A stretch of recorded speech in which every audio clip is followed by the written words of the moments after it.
اعوذ باللہ من الشیطان الرجیم بسم اللہ الرحمن الرحیم اولئک الذین اشتروا الضلالة بالهدى فما ربحت تجارتهم وما كانوا مهتدین مثلهم كمثل الذي استوقد نارا فلما أضاءت ما حوله ذهب الله بنورهم وتركهم في ظلمات لا يبصرون صم بكم عمي فهم لا يرجعون۔ سورہ بقرہ کی آیت نمبر 16، 17 اور 18 کا درس ہے۔ اللہ تبارک و تعالیٰ نے ہر انسان کو، ہر بچے کو فطرت اسلامیہ پر پیدا کیا ہے۔ جب وہ پیدا ہوتا ہے تو فطرت اسلام پر پیدا ہوتا ہے، وہ مسلمان ہوتا ہے، اللہ کی وحدانیت کا اقرار کرنے والا ہوتا ہے۔ پھر ماحول جو ہے، گھر کا ماحول ہو گیا، محلے کا ماحول ہو گیا، یہ چیزیں اس کو خراب کر دیتی ہیں، یہ اس کو اللہ کا نافرمان اور اللہ کے ساتھ کفر کرنے والا بنا دیتی ہیں۔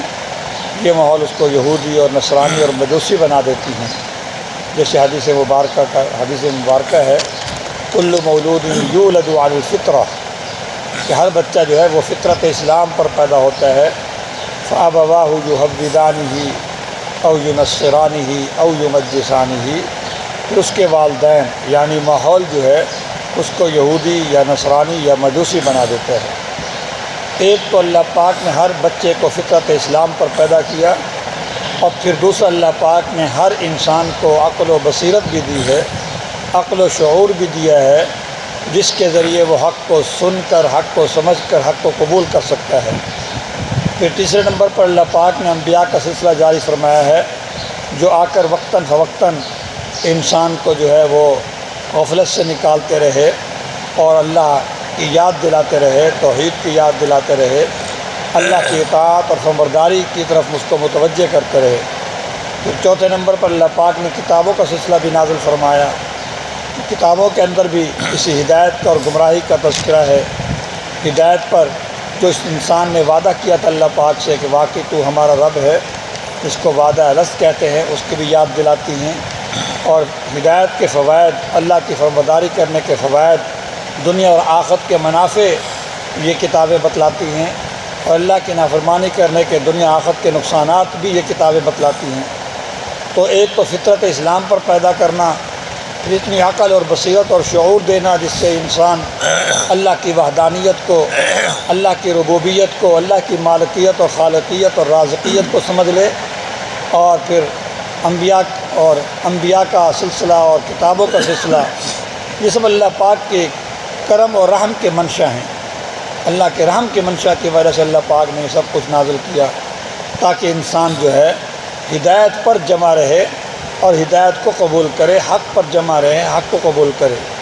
لیکن انسان نے اپنی عقل اور بصیرت اور شعور کو صحیح استعمال کرنے کے بجائے اس نے غلط استعمال کیا، اور بجائے ہدایت پر اور حق پر جمع رہنے کے، حق کو قبول کرنے کے بجائے اس نے گمراہی کو قبول کر لیا۔ تو یہ گویا کہ اس نے ہدایت کے بدلے میں گمراہی کو قبول کیا۔ اس کو تجارت کہتے ہیں، ایک چیز کے بدلے میں دوسری چیز لینا۔ ہم پیسوں کے بدلے میں کپڑے لے لیتے ہیں، فلاں چیز کے بدلے میں فلاں چیز لے لی، ادلا بدلہ جو ہوتا ہے اس کو تجارت کہتے ہیں۔ تو اسی کو اللہ پاک نے فرمایا کہ ان لوگوں نے جو ہے، جو گمراہ ہوئے پھر رہے، اللہ کے نافرمان ہیں، انہوں نے گمراہی کو خرید لیا ہے ہدایت کے بدلے۔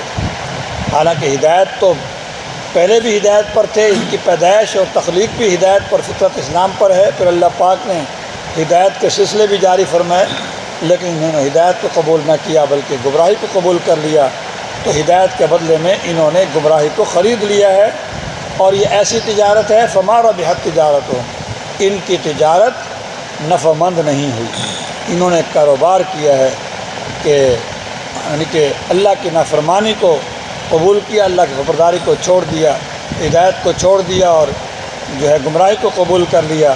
ان کی تجارت نفع مند نہ ہوئی۔ وما کانوا مہتدین، اور یہ ایسے نہج پر پہنچ چکے ہیں، ایسی منزل پر پہنچ چکے ہیں کہ اب یہ ہدایت پانے والے نہیں ہیں، ان کے دلوں پر مہر لگ چکی ہے۔ مثلہم کمثل الذی استوقد نارا، اللہ پاک منافقین کے لیے دو مثالیں بیان فرما رہے ہیں۔ پہلی مثال یہ ہے، فرمایا کہ ان منافقین کی حالت اس شخص کی حالت کی طرح ہے جس نے آگ کو جلایا، فلما اضاءت ما حولہ، پھر اس آگ نے جب اپنے ارد گرد کی چیزوں کو اس نے روشن کر دیا۔ یہ ہے ظاہری ایمان۔